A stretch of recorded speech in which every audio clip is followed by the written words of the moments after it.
Hi అండి, welcome back to my channel Lalana's రుచులు. ఈరోజు వీడియో స్పెషల్ వచ్చేసి అందరికీ ఇష్టమైన ఆల్ టైమ్ ఫేవరెట్ పానీపూరి అండి. పానీపూరి అంటే ఇష్టం లేని వాళ్ళు ఎవరుంటారు చెప్పండి. నేనైతే ఇప్పుడు step by step process explain చేస్తాను, చూసేయండి. ముందుగా చాట్ ప్రిపరేషన్ కోసం బఠానీ అయితే 4 hours ముందు నానబెట్టుకోవాలి. ఇప్పుడు బంగాళదుంపలను తీసుకొని పెద్ద సైజు ముక్కలుగా కట్ చేసుకోవాలి. కుక్కర్లో నానబెట్టిన బఠానీ అలానే కట్ చేసి ఉంచుకున్న బంగాళదుంప ముక్కల్ని కూడా వేసుకొని 7 to 8 విజిల్స్ వచ్చే వరకు బాగా ఉడికించుకోవాలి. రెండు సపరేట్గా కూడా ఉడికించుకోవచ్చు, లేదా ఇలా చేస్తే సరిపోతుంది. కుక్కర్ అయ్యేలోపు పానీ అయితే ప్రిపేర్ చేసుకుందాం. ముందుగా పానీ కోసం చింతపండును అయితే నానబెట్టుకోవాలి. ఇప్పుడు మిక్సీ బౌల్లోకి పుదీనా అలానే పచ్చిమిర్చిని కూడా వేసుకొని బాగా మిక్స్ చేసుకోవాలి. వేరే బౌల్ తీసుకొని మిక్సీలో వేసిన పచ్చిమిర్చి పుదీనా పేస్ట్ అలానే చింతపండు వాటర్ని కూడా వేసుకోవాలి. అందులోకి తగినన్ని వాటర్ని కూడా వేసుకోవాలి. ఇప్పుడు తగినంత ఉప్పు అలానే కారం కూడా వేసుకొని బాగా కలుపుకోండి. అలానే ధనియాల పొడి, జీలకర్ర పొడి, చాట్ మసాలాను కూడా వేసుకొని బాగా కలుపుకోండి. టేస్ట్ చాలా బాగుంటుంది.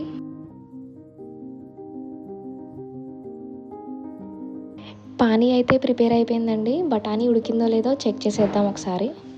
బఠానీ అలాగే బంగాళదుంపలు అయితే ఉడికిపోయాయండి. దుంపలు అయితే స్మాష్ చేసి ఉంచుకోవాలి. ఇప్పుడు ఉడికించిన బఠానీలోంచి కొంచెం అయితే మిక్సీలోకి తీసుకోవాలండి. ఆ బఠానీ ఒకసారి గ్రైండ్ చేసుకుని ఉంచుకోవాలి. ఇప్పుడు స్టవ్ ఆన్ చేసుకొని బాండీ పెట్టుకొని ఉడికించిన బఠానీని అందులోకి తీసుకోవాలి. అవి కొంచెం ఉడికిన తర్వాత మిక్సీలో గ్రైండ్ చేసుకున్న బఠానీని కూడా అందులోకి వేసుకోవాలి. అలా మిక్సీలో వేసుకోవడం వల్ల టేస్ట్ అయితే బాగుంటుంది. ఇప్పుడు స్మాష్ చేసుకుని ఉంచుకున్న బంగాళదుంపని కూడా అందులోకి వేసుకొని బాగా ఉడికించుకోవాలి.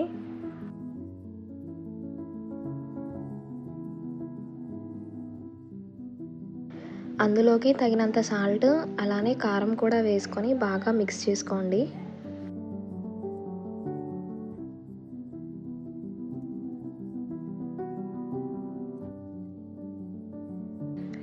అందులోనే ధనియాల పొడి, జీలకర్ర పొడి అలానే చాట్ మసాలాను కూడా వేసుకొని బాగా కలుపుకోవాలి.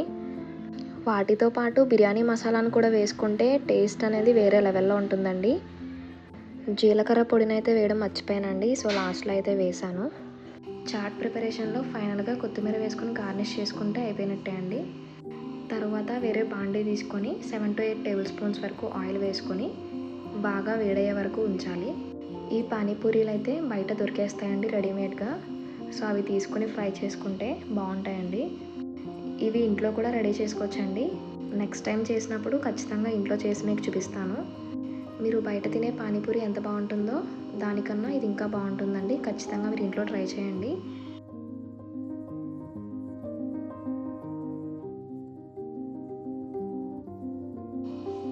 ఫైనల్గా ఉల్లిపాయలు కూడా కట్ చేసుకొని పూరీలో సర్వ్ చేసుకుంటే చాలా బాగుంటాయి.